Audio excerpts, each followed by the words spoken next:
Goeiedag broers en susters, baie welkom by vandag se erediens. Kom ons bid saam en dan vra ons vir die Here om ons harte te kom aanraak. Ons Here, ons wil vandag vir U dankie sê vir hierdie dag waarin ons U leiding kan volg. Waar tydens U vir ons kan wys wat is U wil. En waar ons met daardie toerusting ook ons week tegemoet gaan. Amen.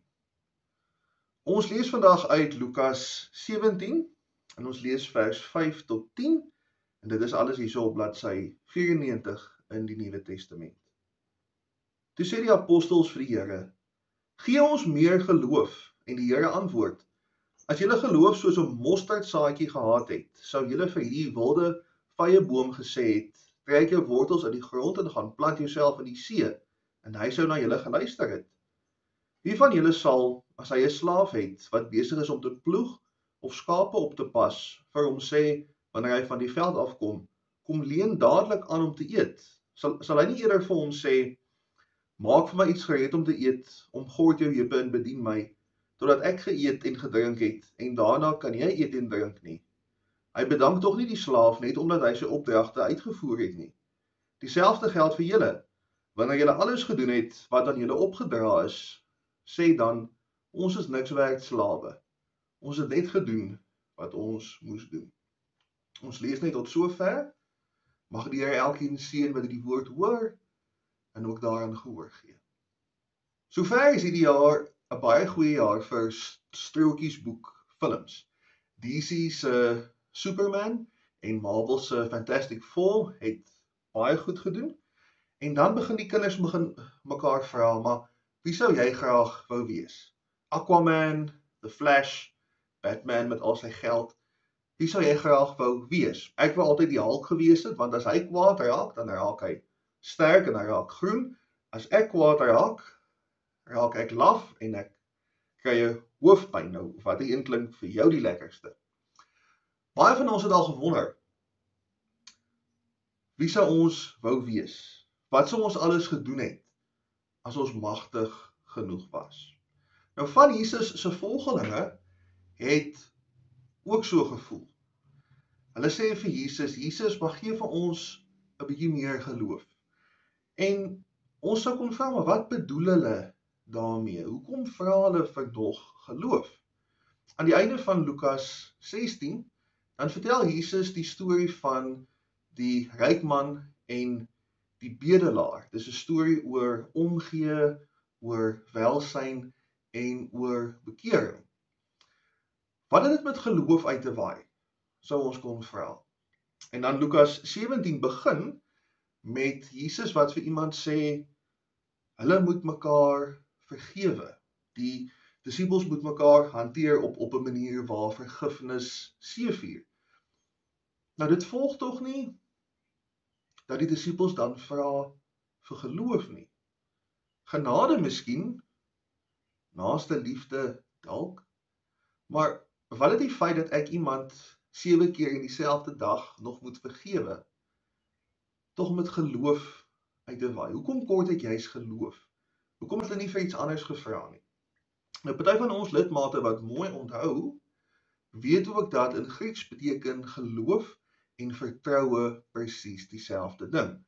As Jesus vir iemand sê, glo in my, dan kon hy net sowel gesê het volgens die Grieks, vertrou in my. Nou dit beantwoord nou nog nie ons vraag nie. Ons is nog steeds op die vreemde plek van, hoekom geloof? Maar hierna maak Jesus 'n stelling oor 'n wilde vyeboom, wat dalk ons bietjie nader bring aan die waarheid. Jesus sê vir sy volgelinge, as julle die geloof het van 'n mosterdsaadjie, nou dis 'n klein saadjie, as julle soveel geloof het, dan kan julle vir daai boom sê, maar trek op jou wortels en gaan plant jouself in die see, en die boom sal dit gaan doen. Jesus sê met ander woorde dat met 'n bietjie geloof is die onmoontlike nie net moontlik nie, maar waarskynlik. En dan gaan hy oor na die storie van die slaaf wat die eienaar moet bedien terwyl hulle eet, sonder om enige dank daarvoor te verwag. Nou, een moontlikheid sou wees om te sê die disippels wou geloof gehad het sodat hulle wonders kan doen soos Jesus. Hulle sien dis wat Jesus doen en hulle voel maar ons wil dit ook graag doen. En wie sou hulle kon blameer? Wat is dan nou meer onselfsugtig as om iemand gesond te maak in die naam van die Here? En ek dink ons weet eintlik byna enigiets anders. Kom ek vertel vir julle 'n storie. 'n Vriend van my is predikant in Boksburg, daar in die Johannesburg omgewing. En toe hy net daar aangekom het, toe het hy vir die klomp tieners in die gemeente 'n eislike koffiekroeg gereël. Daar was musiek, daar was lekker eetgoed, daar was 'n klomp speletjies. Die saal was mooi gemaak, die kerkraad het ook gehelp om dit 'n spoggerige geleentheid te maak. En toe op die ou end toe was dit net hy in die kerkraad wat daar was. Hy sê sy ego het 'n geweldige knak weggehaat, maar miskien was dit die idee gewees. Dalk was dit die rede agter hoekom daar nie kinders was nie. Want hy sê as daar 100 kinders was daai aand, dan het hy dalk gedink, maar dis hy wat so oulik is. Hoekom soek die disippels miskien die vermoë om wonders te doen? As ons kyk in Lukas 10, dan is dit nou al klaar nadat Jesus die 72 volgelinge uitgestuur het en hulle het 'n klomp mense genees. Hulle het 'n klomp mense gesond gemaak, klomp mense gehelp. Of was dit nie genoeg nie? Wou hulle behalwe om mense gesond te maak, nog mense uit die dood uit ook opwek? Nou as ek nou eerder as die Hulk se gamma bestraling, miskien engelbloed in my are gehad het en ek kon mense gesond gemaak het. Weet julle wat dan? Dan koop ek vir my 'n tentjie buitekant die dorp en ek maak mense gesond. R5 is skoot. Binnekort beland ek op die Martin Bester Praat program op Jacaranda en dan voor Derek Watts en dan by Oprah Winfrey. Want weet dit nou die Heilige Gees nodig as jy self die krag het om wonders te doen. Die storie oor die slaaf en die slawe-eienaar kan 'n metafoor wees vir wondertekens. Dit is moontlik. Een interpretasie is dat die wêreld inval by dit wat die gelowige persoon sê of doen. Die wonderwerker herskep die werklikheid en hulle val in soos 'n slaaf by hulle eienaar. Nieuwhuis geloof maak ook van 'n soortgelyke stelsel gebruik. As jy iets genoeg wil hê, dan stuur jy dit in die heelal in en dan gee die heelal vir jou dit wat jy wil hê. Maar ek dink ons metafoor van die slawe en die eienaar is eerder 'n vergelyking vir mense wat die wonderwerk doen, mense wat die geestelike werk wil doen. Wat sê die evangelie dikwels is die gevolg van Jesus wat 'n wonderteken doen. In Johannes het ons 'n soort van 'n hoender en eier situasie, want Johannes sê Jesus het die tekens gedoen sodat mense in God kan glo.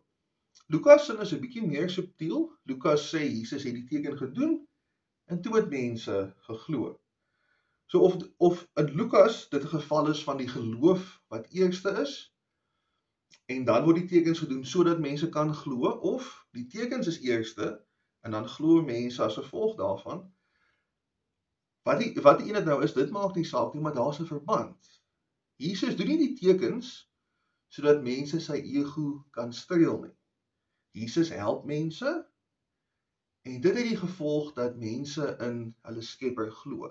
En dis hoekom ek dink eerder as die wondertekens self is dit die volgelinge van Jesus wat die slawe is hierso. As die doel van 'n geestelike gawe is nie om die Here te dien nie om die Here te vereer nie, maar eerder homself, dan is daar 'n geweldige fout. Dis hoekom die disippels wat ons insluit ook moet sê, maar ons is eintlik maar niks werd slawe. Die volgeling van Jesus, hoe spesiaal hulle ook al is maar net besig om die wil van die Here uit te voer. As disippels dan vir geloof vra sodat hulle wonderwerke kan doen, dan vra Jesus miskien om te wat? Soek jy die eer daarvoor? Wil jy 'n bietjie geld maak daaruit? Wil jy mense moet sê hoe oulik is jy, so ver soos wat jy gaan? Of wil jy die Here dien daarmee? So die dienaar in die storie, dink ek, is die mense wat die Here volg. Geestelike werk is nie vir die eer van die een wat dit uitrig nie, maar net vir die eer van God self. Nou as ons hierdie storie lees, dan voel dit asof ons so ver van Lukas 17 is. Want waar is ons wondertekens?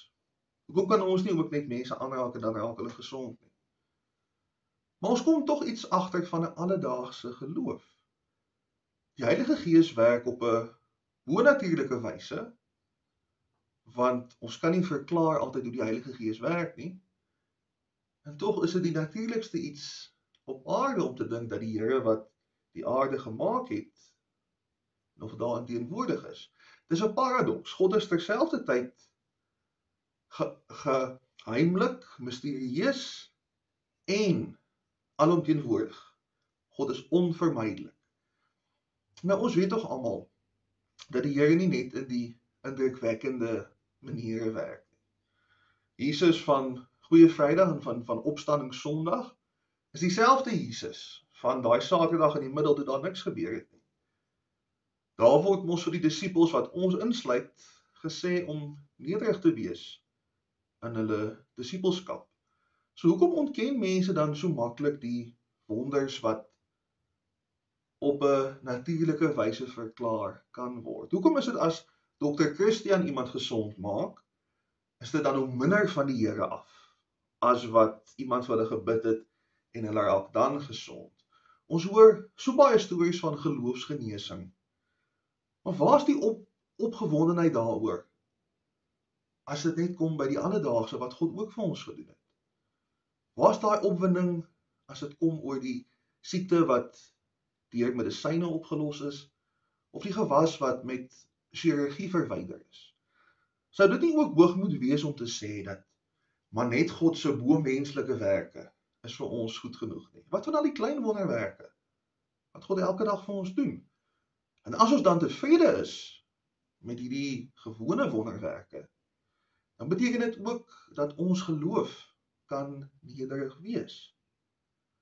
En dis geweldig belangrik. Niemand sê 'n nederige geloof is 'n swak of 'n betekenislose geloof nie. Inteendeel. Dis net 'n nederige geloof wat God erken as daar nou nie die paddaplaag of die skare engele is nie. Dis net die nederige geloof wat God kan raak sien in die gewone gebeure in die wêreld. En daarom is dit ook die enigste geloof wat hoop kan hê vir 'n wêreld wat lyk soos wat dit vandag lyk.